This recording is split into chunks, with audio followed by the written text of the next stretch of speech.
Sim.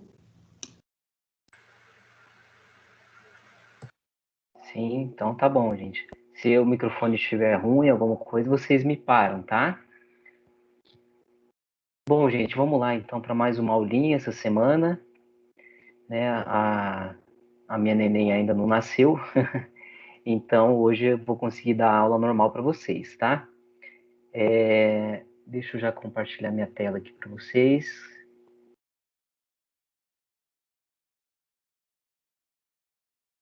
Beleza, vocês estão vendo aí o Centro Cultural na tela? Sim. Então tá. Então, gente, assim, a aula de hoje ela é relativamente rápida, tá? Porque eu vou só mais passar algumas diretrizes para vocês para o nosso projeto do Centro Cultural, tá? E aí já vou deixar vocês liberados para ou desenvolver aquele trabalho que eu fiz que eu passei para vocês semana passada, né? Ou até para começar a pensar já no projeto de vocês, tá? Então a aula de hoje a gente vai ver um pouco mais sobre algumas informações do terreno, algumas questões de normas, vamos ver aquela questão do macrozoneamento do centro cultural, né? Então vocês vão ter informações suficientes para ter o start aí do projeto de vocês, tá? Só lembrando, então, que daí ficou para a semana que vem a entrega lá daquele trabalho do estudo de caso de centro cultural, e vocês podem fazer ou em três, ou em dupla, ou sozinhos, tá? E o projeto aqui nosso do Centro Cultural, mesmo esquema, tá? Vocês podem fazer sozinhos, em duplas ou até em trio no máximo, tá? Então vamos lá, gente. Vamos entender um pouco mais sobre o nosso terreno, sobre as nossas diretrizes para vocês fazerem o centro cultural de vocês, tá? Isso aqui é uma foto exemplo aqui de um centro cultural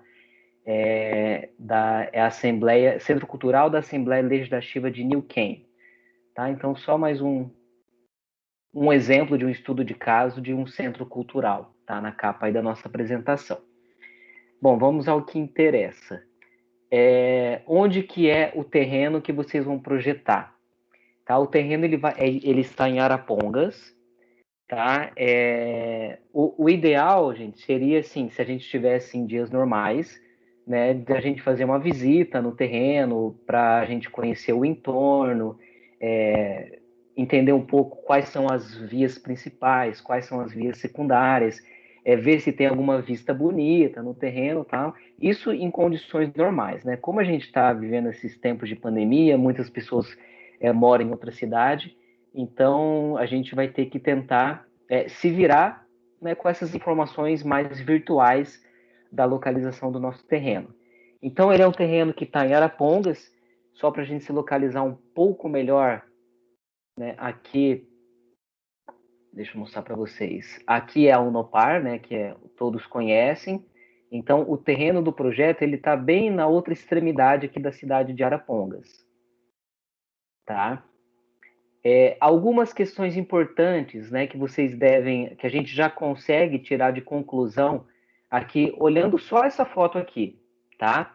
Para a gente começar a entender o que são elementos importantes quando você estuda um terreno. Né? Primeira coisa, vamos entender a questão da posição solar, né? O norte, ele está aqui para cima, tá? Então é norte para cima, sul para baixo, leste para a direita, oeste para a esquerda, tá? Então, isso é muito importante, porque isso já define para vocês algumas questões de posicionamento de ambientes, tá? Vamos supor, por exemplo, né, essa nossa fachadona aqui desse centro cultural, toda envidraçada, né? Então, fachada de vidro super 10, super legal, né? Traz essa visibilidade de fora para dentro. Só que vamos pensar com relação à posição solar, né? Qual que seria a melhor localização solar para a gente posicionar uma fachada dessa, né? Com certeza não seria fachada oeste, né? Porque é aquilo que eu sempre falo para vocês, a fachada oeste é uma fachada que pega muito sol, é aquele sol ardido da tarde, né? Então pensa você aqui no nosso Brasil com esse sol ardido, você cria uma fachada dessa voltada aqui para o oeste, né, que no caso para a esquerda, não tem Cristo que aguente ficar dentro desse edifício, porque vai virar uma estufa de tanto calor que vai ficar para dentro do edifício. Qual que seria o ideal? Uma fachada dessa está virada aqui para o sul, né?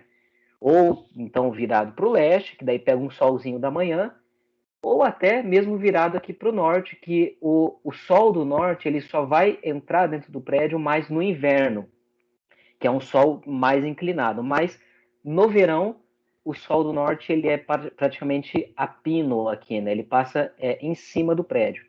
Então, face oeste, fachada de vidro, nem pensar. Né? Então, essa é uma das primeiras coisas importantes de você analisar um terreno. Aonde está o norte, sul, leste, oeste? Porque isso influencia diretamente a fachada de vocês, os ambientes de vocês e tudo mais. Tá? Outra coisa que a gente consegue observar aqui é que essa rua aqui, ó, a gente vê que ela tem uma largura maior. Né? Então, a gente pode quase que concluir que essa daqui é uma via mais importante do que essas vias aqui, né? Essa via aqui, até que ela tenha uma certa importância, porque vocês vejam que ela está vindo de uma outra via principal, né?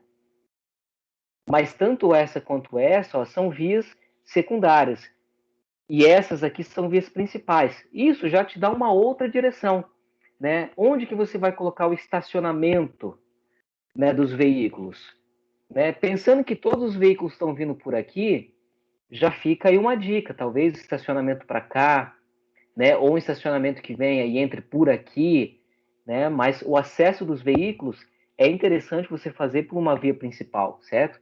Então tudo isso, gente, são análises prévias que a gente começa a fazer só de olhar um terreno, tá? Então, como eu estava dizendo, esse terreno aqui, ele está localizado em Arapongas, né? Esse é o terreno do projeto aqui, uma localização mais macro da cidade, tá? Aqui é uma vista que a gente consegue ter tirada do próprio Google Earth mesmo. Então você veja que é um terreno que cai para trás, né? Cai aqui, só para vocês entenderem.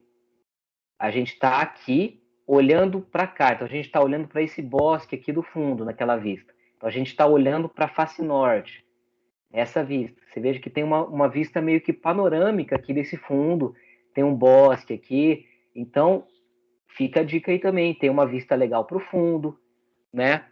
E apesar de, pessoal, aqui o terreno ele ser visivelmente inclinado para o fundo, tá?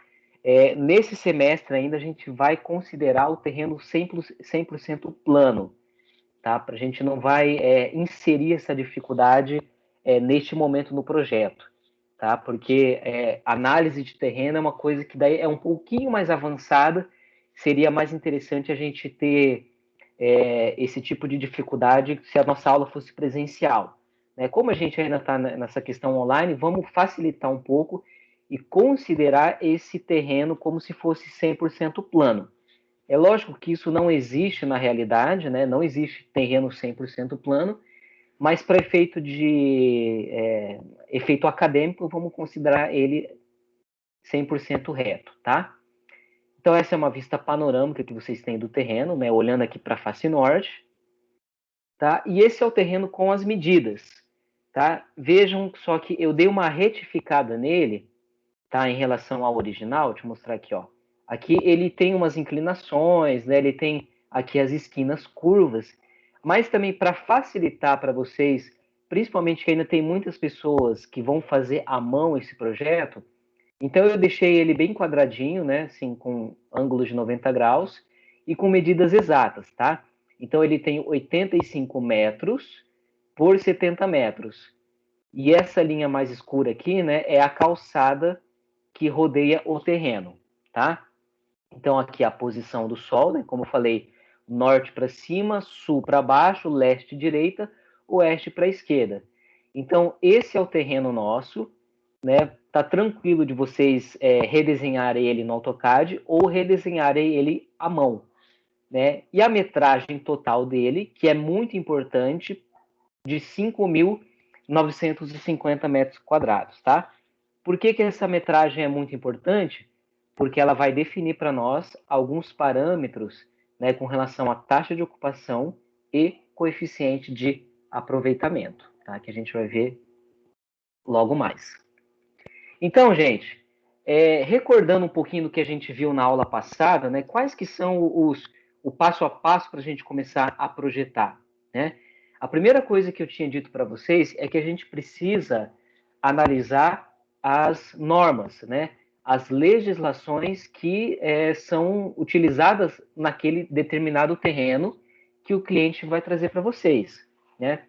Então, a primeira coisa que vocês sempre vão fazer, isso na vida profissional, isso aqui na faculdade, é primeiro analisar o terreno de vocês em qual zoneamento, né? Qual zoneamento que o terreno está inserido, tá? Então, toda e qualquer cidade, mesmo uma cidade pequenininha, ela vai ter um plano diretor que vai dizer qual que é o zoneamento que aquele determinado terreno se encontra, tá? Então, no nosso caso aqui, ele é um terreno que se localiza na ZCS-1, tá? Esse código aqui, a gente vai ver dentro do plano diretor que ele traz algumas diretrizes para nós, tá? Um detalhe, ó, veja que a cor desse terreno aqui é marronzinha, certo? Geralmente os mapas de zoneamento, eles sempre vão trabalhar com cores, tá? Então você veja que aqui tá marronzinho, aqui tá rosa e tudo mais, né? Mas percebam aqui, gente, que ó, todos os terrenos aqui que estão virados para essa avenida principal aqui, ó, você percebe que ela tem uma marcação rosa, certo? O que isso quer dizer?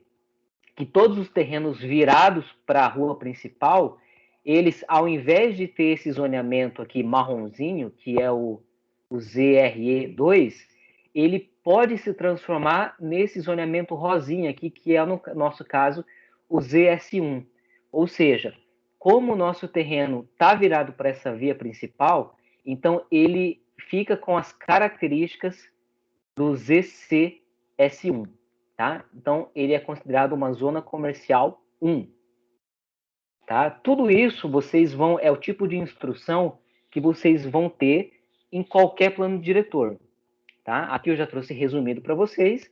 Então, mapinha, trabalhado com cores, nosso terreno ZCS1. Muito bem. Professor, esse rosa não é do Oi. ZCS3, não? Ou eu tô daltônico? Cara, é ZCS1, tá? Deixa eu ver. Ou não, ou pode ser realmente, você tem razão. É verdade, cara. Eu que fui o daltônico aqui. É verdade, aqui a gente consegue perceber aqui, né?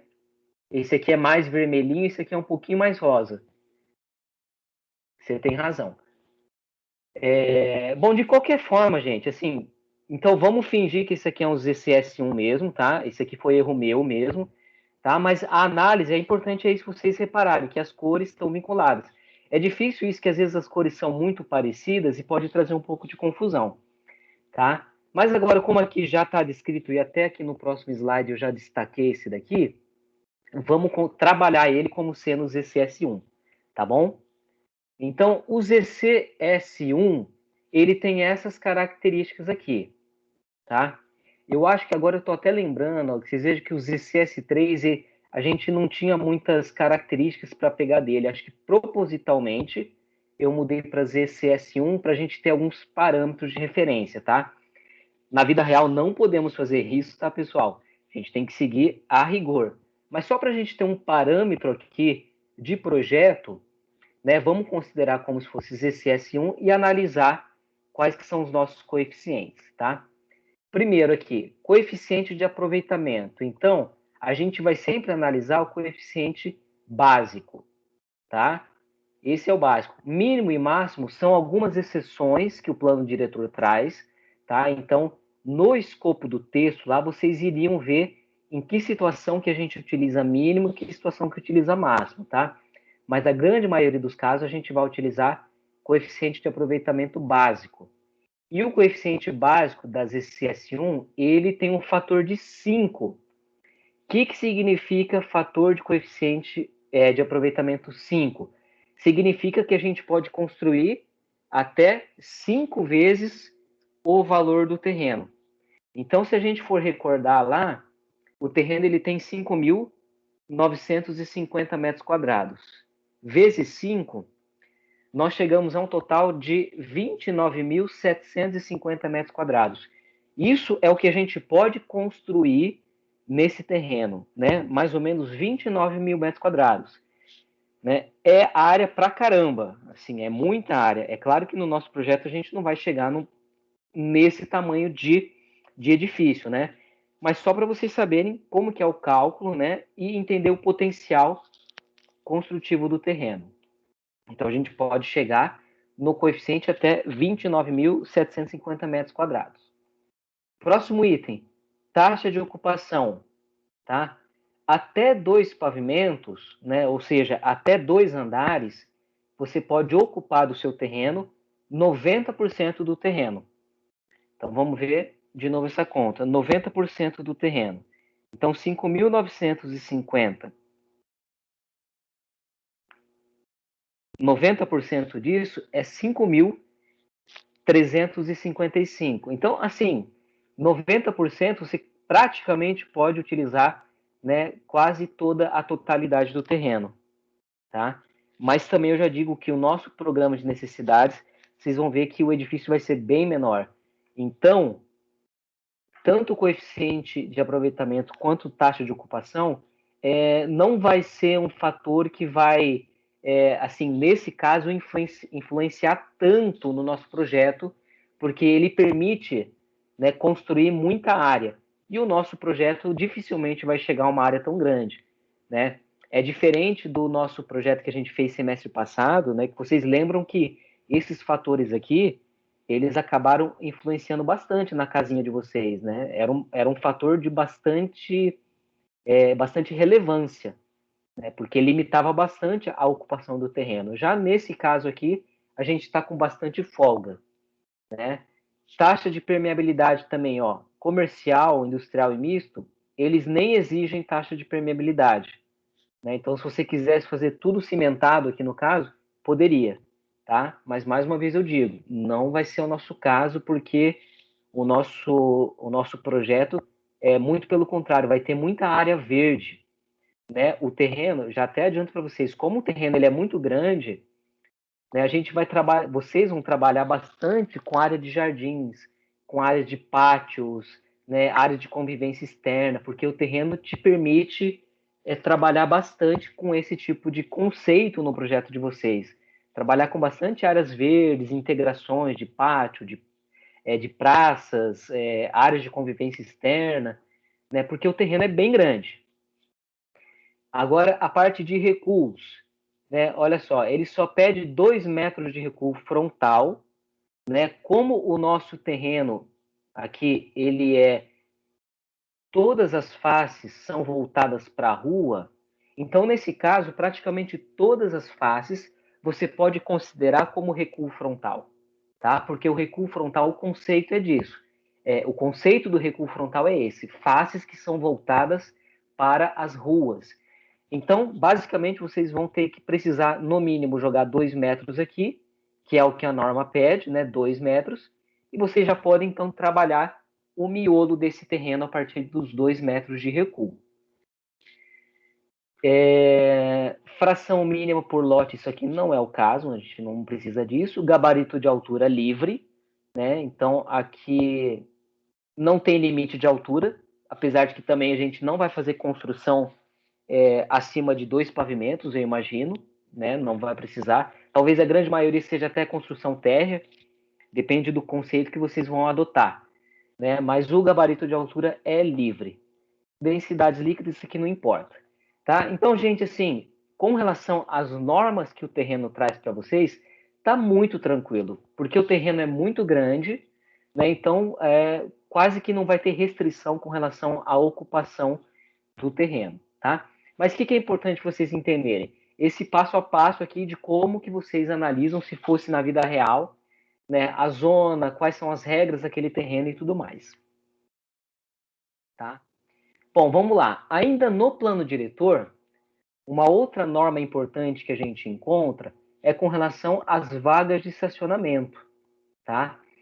Então, das vagas de estacionamento, nós temos aqui vários tipos de edificação, né? Então, aqui, edificação multifamiliar, estabelecimentos hospitalares, estabelecimentos de ensino, hotéis, tal. E nós encontramos aqui algo que é o que mais se encaixa com relação ao centro cultural, né? Que são clubes recreativos, associativos e similares. Então, nós vamos considerar esse fator aqui para calcular a quantidade mínima de vagas do estacionamento. Então, o que ele pede? Ele pede uma vaga para cada 30 metros quadrados de área total, tá? Então, vamos supor, assim, que o centro cultural de vocês, ele dê 900 metros quadrados, por exemplo. Então, você vai pegar 900, dividir por 30, e você vai ter, então, que precisa de 30 vagas de carro, tá? Se fosse 1.200 metros quadrados o centro cultural, dividido por 30, então você vai precisar de 40 vagas de carro, tá? Então, é esse fatorzinho aqui que vocês vão utilizar para calcular o mínimo de vaga de estacionamento, tá? Pode fazer mais? Com certeza. Se quiser fazer um estacionamento maior, pode. Pode fazer menos? Não, aí menos não pode. Sempre igual ou maior que esse fator, tá bom? E por fim, gente, a questão do macrozoneamento, tá? Porque lembrando das etapas, primeiro vocês vão fazer, é feita essa análise, né, de normas, de recuos, de coeficiente de aproveitamento, taxa de ocupação, tal. Então você vê tudo que tem de restrição no terreno de vocês. Beleza. Etapa 1 concluída. Etapa 2, como a gente tinha conversado, você faz agora um macrozoneamento, ou seja, você divide o projeto de vocês em grandes setores e meio que dá uma distribuída desses grandes setores pelo terreno de vocês, tá? Então aí você já começa a pensar um pouco mais a fundo no projeto de vocês, tá?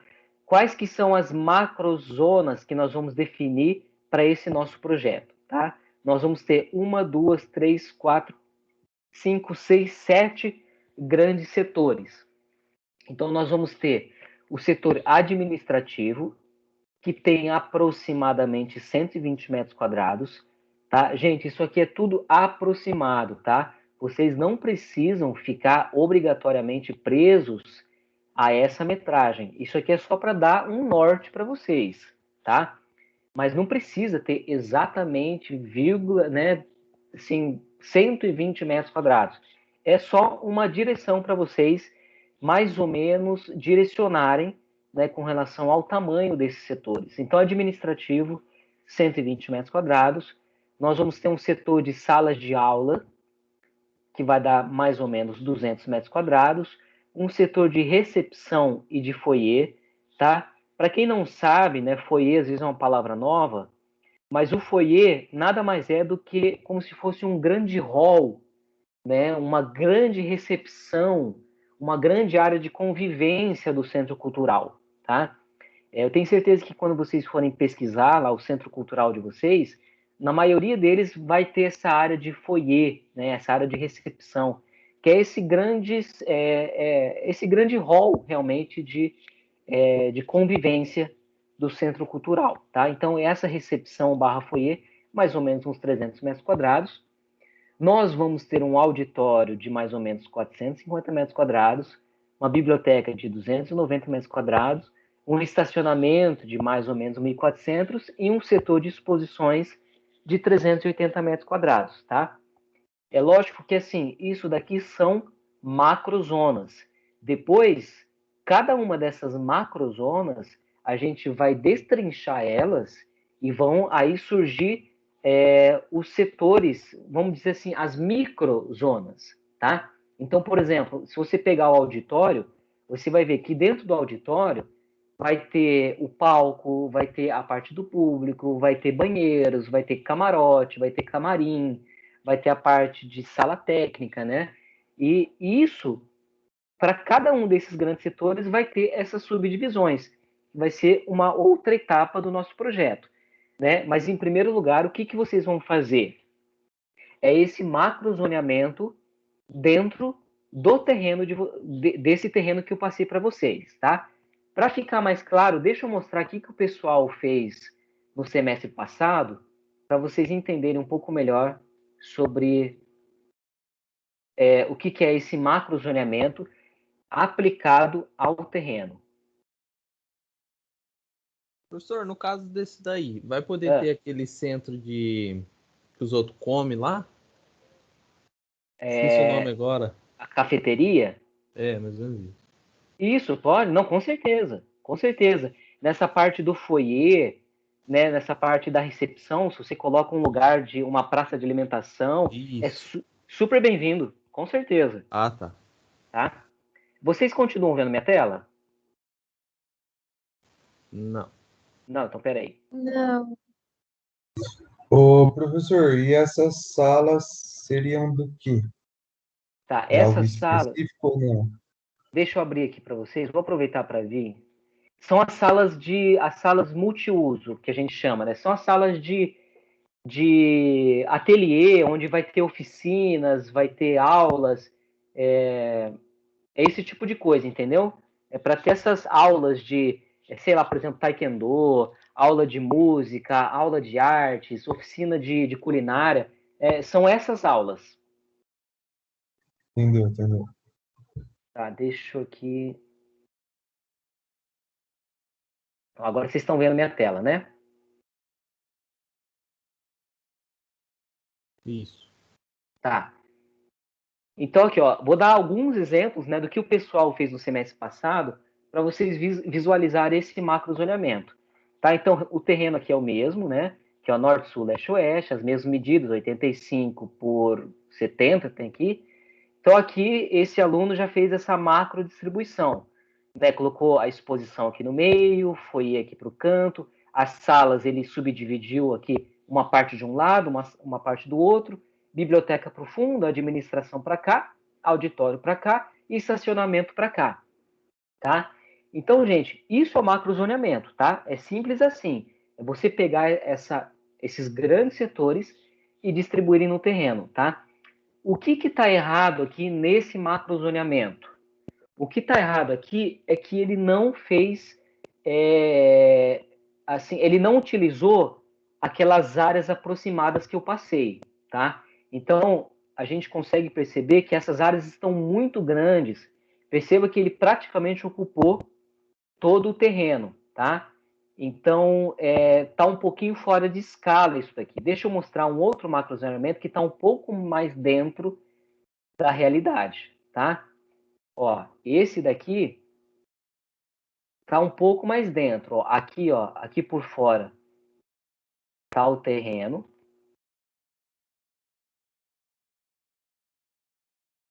Ó, aqui tá o terreno.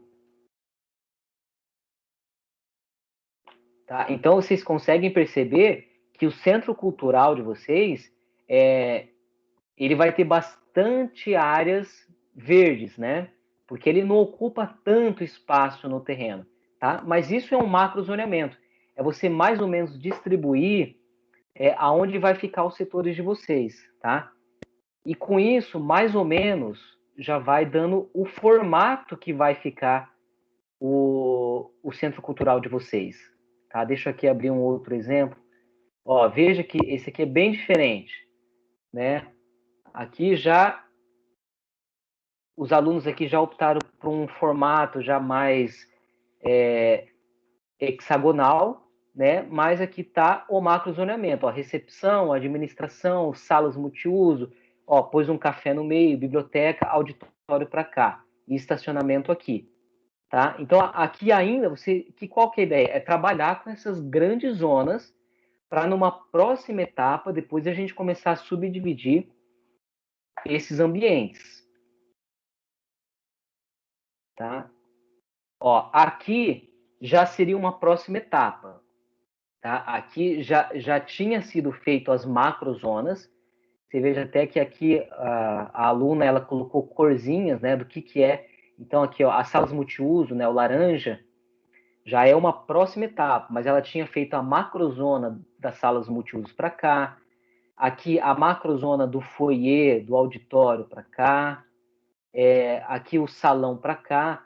Então essa daqui, gente, já é uma próxima etapa onde já está mais ou menos destrinchado os ambientes. Então, você veja que já começa a tomar uma certa forma o centro cultural, né? Então, primeira etapa, macros, tá? E segunda etapa, depois a gente começa a ir para os subsetores, né? Os subambientes. Aí, depois que fez mais ou menos essas divisões, aí já começa, você vê que o projeto começa a ficar bem mais refinado. Aí começa a entrar as paredes, começa a entrar as áreas de circulação, né, algumas janelas. Então, essa daqui é aquela etapa que a gente chama de anteprojeto, né, que você começa a definir a sua planta baixa. Né? A sua planta começa a ter uma forma mais definitiva. E aí, depois dessa fase de anteprojeto, lá na etapa final do projeto de vocês, aí começa um projeto mais detalhadinho, né? Com cotas, com linhas de cortes, com tabela de esquadria, né? As circulações bem definidas. Isso daqui, depois vai ter, na etapa final, né? Vão ter esses cortes desenhados, vai ter elevação, mas isso a gente vem conversando nas próximas etapas, né? Mas só para vocês entenderem qual que é o processo que todos vocês vão passar ao longo desse semestre. Né? E por fim, aí também, qual que é a nossa ideia? É chegar numa modelagem também no Sketch, né? Que vocês já se mostraram que entendem bem no semestre passado no Sketch, tá? Por que, que o Sketch é importante? Primeiro que, assim, elimina de vocês a maquete física, né? Quem fizer a modelagem no Sketch não precisa entregar a maquete física, sem contar, né, de tudo aquilo que a gente já conversou, de o quanto o Sketch te ajuda a criar, né, a projetar, tudo mais. Você veja que aqui a aluna já conseguiu, né, pensar em pórticos, pensar em textura, né, em pergolados e tudo mais, porque o Sketch te permite, de uma forma muito rápida, fazer isso. Tá? Então, é isso que a gente vai fazer ao longo desse semestre. Né? Mas não vamos ter pressa. Numa primeira fase aqui, a gente vai se concentrar agora nesses macros zoneamentos, tá? Então, o que é importante? É vocês, pelo menos, assim, mais ou menos seguirem, né, essas zonas, essas áreas aqui, tá? O que é legal? Vocês desenharem retângulos disso aqui, que tenham mais ou menos essa área, e começar a pensar nessa distribuição, tá? O que vocês têm que pensar nesse macrozoneamento? Primeiro, qual setor se conecta com qual setor, tá? Isso é muito importante, vocês entenderem que o administrativo, talvez, ele não precisa ficar numa área nobre do projeto de vocês, ele pode ser uma coisa mais isolada, né? A biblioteca também, é legal ela ser uma coisinha um pouquinho mais isolada, porque pede silêncio. A recepção e o foyer ser uma coisa, talvez, na fachada, né? Que é onde o pessoal vai entrar. Às vezes, vocês podem integrar a recepção junto com exposições, juntar isso e fazer uma coisa só. Da recepção, você vai conectar o auditório e conecta também para salas de aula. Então, gente, é esse tipo de exercício que vocês vão precisar começar a pensar nesse macrozoneamento, tá? E aí o prédio de vocês vai começar, mesmo que de uma forma embrionária, a tomar um certo formato, tá?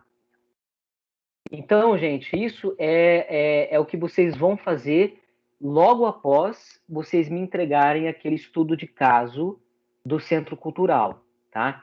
Então, na próxima aula, vocês vão me entregar o estudo de caso, tá?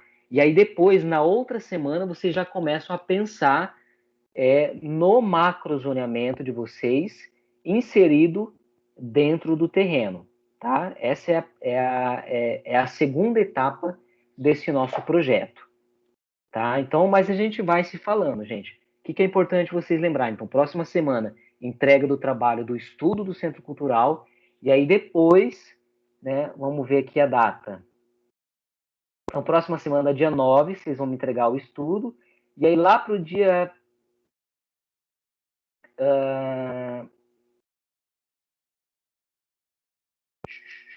eu vou pensar, gente, se no dia 16 ou no dia 23, tá? talvez a gente deixe para o dia 23, porque até no dia 16 em diante, vocês podem tendo assessorias comigo para fazer esse macrozoneamento, tá? Vamos deixar decidido então isso. A entrega do macrozoneamento no dia 23. Até o dia 23, vocês vão tendo assessorias comigo para poder fazer esse lançamento do macrozoneamento, tá? Então, antes de vocês fazerem a entrega final, assim, entreguei o macrozoneamento, vocês têm a liberdade de ir mostrando para mim, tá? A gente vai conversando, vai tendo uma troca de ideias para vocês chegarem na versão final do macrozoneamento de vocês no terreno. Pode ser assim, pessoal? Combinado? Tem alguma dúvida? Não, professor. Tudo certo. Então tá. Aí só para mostrar uma última coisa para vocês, tá? Ó, aqui qual que é a próxima etapa depois do macrozoneamento? Ó, dentro de cada macrozona, as macrozonas, recepção, auditório, biblioteca, exposições, administração, sala. Aí depois disso vão ter os ambientes que compõem essa macrozona, tá? Então tem os ambientes aqui, né? Então na recepção vocês vão ter um salão, vocês vão ter banheiros coletivos e banheiro acessível, por exemplo, né? Tem a quantidade de cada um, mais ou menos a área que cada um precisa. Então, o salão, 250 metros quadrados, banheiros coletivos públicos, 20 metros quadrados e tudo mais. Então, já tem aqui as áreas destrinchadas, que vai ser na próxima etapa. Tá? Depois que vocês fizerem o macro, vocês vão começar a dividir esse macro por ambientes, que esse é o nosso programa final do Centro Cultural. Tá? Então, mais ou menos, a gente vai chegar aqui numa metragem final de 1.600 metros quadrados, tá? Isso tudo aqui, gente, é estimativa, tá? Como eu estou dizendo para vocês, não é necessário ficar assim preso a esse número aqui, tá? Não precisa, precisa obrigatoriamente ter 50 metros quadrados no foyer? Não, gente, não precisa. Isso aqui é um norte, tá? Só para vocês, como vocês nunca projetaram um centro cultural, então eu acho que é legal eu pelo menos dar esse norte para vocês terem uma noção, né, de quanto que é mais ou menos um banheiro coletivo, quanto que é mais ou menos um auditório, esse tipo de coisa, tá? Mas é só um norte, tá? Mas isso, gente, é a próxima etapa. Primeiro, vamos focar lá no estudo de caso e em seguida focar nas macrozonas. A gente vai se falando, como eu sempre falo para vocês, eu sou super acessível no WhatsApp, né, para tirar dúvidas, para ter assessorias, e a gente vai se falando ao longo desses dias aí, ao longo dessas semanas. Beleza, gente? Acho que a aula de hoje era mais isso, é mais dar esse norte para vocês, e qualquer dúvida eu estou super à disposição. Tá bom, gente? Beleza? Se ninguém tiver dúvida, então uma boa noite para todo mundo, bom descanso. E se tiverem alguma dúvida agora daquele outro trabalho ou sobre isso daqui, eu estou à disposição aqui, estou à disposição no WhatsApp. Beleza, gente? Então, boa noite. Boa noite, professor. Valeu, boa noite. Boa noite, professor. Até mais, professor. Boa noite. Professor, tem uma pergunta. Pode falar. É que no caso, para desenvolver o projeto, tudo, eu posso pegar a ideia dos outros artistas e tentar copiar? Tipo, meio que copiar o deles, ó, tipo a fachada. O que você... Assim, O que eu copiar... gostei bastante foi daquele Bom Gil Place. Já ouviu falar? Eu até fiz o trabalho dele para te entregar. Legal. Gostei muito da fachada dele. E eu queria... Pode copiar assim ou tentar tirar uma ideia minha mesmo? Você vai, assim... É difícil de você copiar porque muitas coisas mudam, né? O terreno dele, enfim, a posição do sol, vai mudar um pouco também a questão da distribuição que você vai fazer. Então, cópia é muito difícil de fazer em função dessas limitações, tá? Uhum. Mas, sem dúvida alguma, você pode usar como inspiração, tá? Isso pode... e até porque a arquitetura é muito isso, é você ter inspiração. Inclusive, esse trabalho desse estudo de caso, a ideia é justamente essa, É vocês conhecerem um pouco de outro centro cultural para vocês se inspirarem, né, e poder trabalhar tanto planta quanto fachada, sem problema nenhum. Mas cópia literal, aí não pode, né? Você tem que também ter um pouco da sua criação no seu projeto, tá? Entendi. Valeu. Imagina. Então tá, gente. Beleza. Ficamos por aqui. Qualquer coisa a gente vai se falando, tá? Falou, gente. Boa noite. Boa noite. Falou.